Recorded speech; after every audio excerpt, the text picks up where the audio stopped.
दहशतवाद्यांविरोधात लष्कराची आणखी एक मोठी कारवाई। लष्करी तैयबाचा दहशतवादी फारुक तिडवा याचं घर उडवलं। पाकिस्तान आर्मीच्या मदतीनं काश्मीरमध्ये निर्दोष नागरिकांच्या हत्येचा कट रचत असल्याची माहिती। प्रजेची रक्षा करणं हेच राजाचं कर्तव्य आणि अत्याचार करणाऱ्यांना धडा शिकवणं हाच आपला धर्म। पहलगाम हल्ल्यावरून सरसंघचालक मोहन भागवत यांनी व्यक्त केली कारवाईची अपेक्षा। पाकिस्तानची सर्वात मोठी कोंडी करण्याचा भारत सरकारचा प्रयत्न। पंतप्रधान मोदींशी 14 जागतिक नेत्यांशी फोनवर चर्चा। तर दिल्लीत 30हून अधिक देशांच्या राजदूतांसोबत बैठक। पाकिस्तानी लष्कराचा एलओसीवर अंधाधुंद गोळीबार। रामपूर सेक्टरमध्ये दहशतवादी आणि भारतीय जवानांमध्ये चकमक।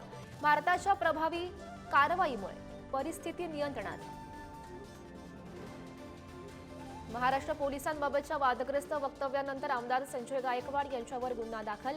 तर मुख्यमंत्री फडणवीस यांचीही कडक भूमिका। उपमुख्यमंत्री शिंदेंनी गायकवाड यांना कडक समज द्यावी, अन्यथा ॲक्शन होईल, फडणवीस यांचं वक्तव्य।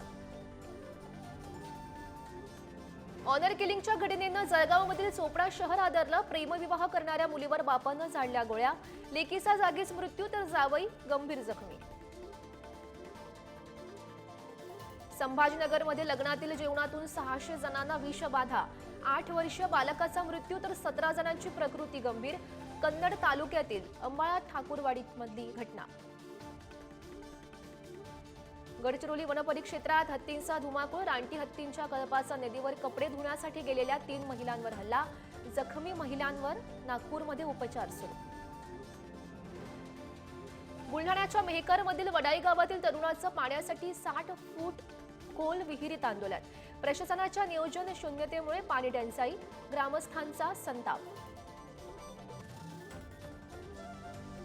कैलास मानसरोवर यात्रा तब्बल 5 वर्षांनंतर पुन्हा सुरू होणार। सरकारकडून भाविकांची नोंदणी सुरू। उत्तराखंड आणि सिक्कीम मार्गे 750 भारतीय जाणार।